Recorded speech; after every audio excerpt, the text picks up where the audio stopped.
سلام عليكم فانيلياتي، عاملين ايه؟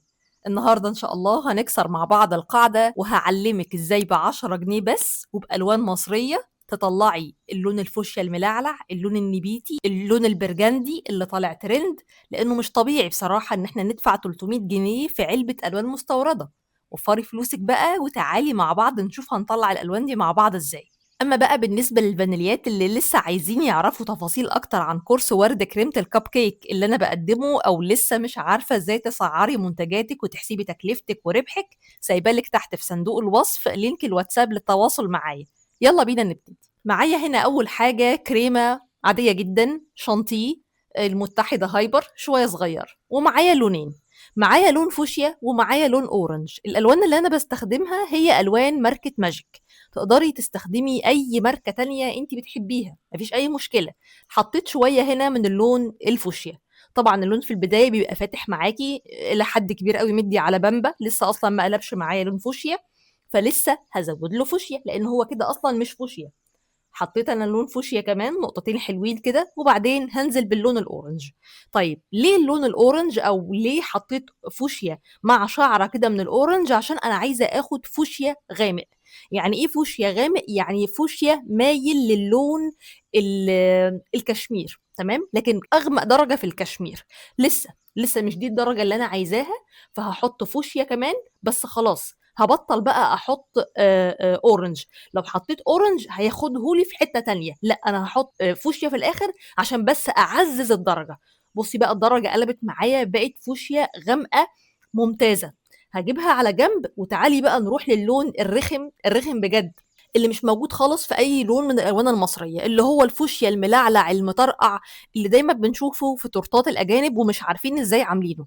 هحط عندي 3 4 نقط من الفوشيا مع نقطه واحده من اللون الاحمر، وهقلب في الاول كويس. طب ليه يا روعه نقطه واحده؟ هقول لك لان انا في البدايه ببقى خايفه ان اللون يبقى كتير قوي زياده عن اللازم، فبشتغل الاول وانا جبانه. بعد كده ببتدي اخد الجرأة وادخل جامد. حطيت كمان نقطتين من اللون الفوشيا على كمان نقطتين من اللون الاحمر، وهقلب بقى مع بعض. بس لو هتلاحظي في الفوشيا بضغط قوي، في الاحمر يا دوب على الهادي يقلب بس معايا اللون.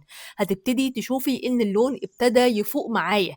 بس ساعتها بقى ما تحطيش احمر، حطي فوشيا بس. بعد ما اللون ظبط كده ابتدي احط فوشيا بس، ما ارجعش احط احمر. لان لو دخلت بالاحمر هيبقى احمر، اللون الاحمر هيضغى.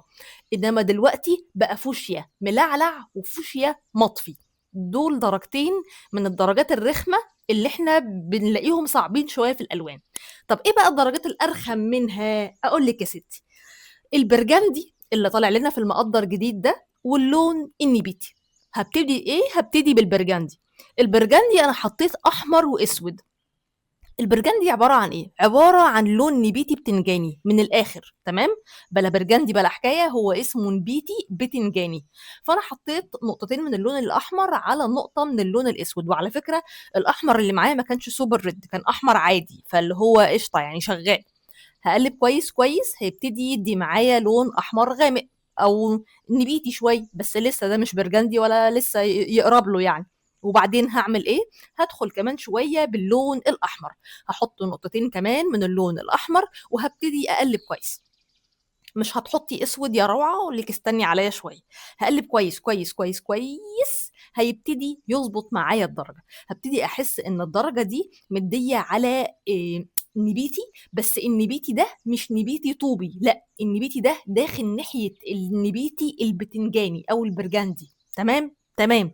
جبنا البرجندي هاتيه على جنب.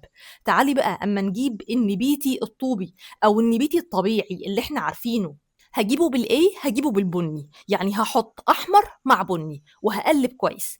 اول مره تحطي الاحمر مع البني خدي بالك مش هيديكي لون نبيتي، هيديكي لون احمر غامق. احمر قوي بس غامق ومطفي، اللي هو اللون اللي انت شايفاه ده، مش الاحمر الملعلع، لا الاحمر القاني، تمام؟ مش نبيتي. هتقولي لي ازاي؟ مش احنا حطينا بني؟ البني ضعيف، البني مش قوي.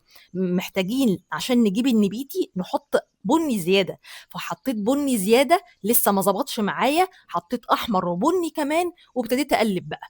بصي بقى على جمال الدرجه بتاعت النبيتي، اللي هو النبيتي الطوبي اللي احنا عارفينه. درجه جميله جميله جميله.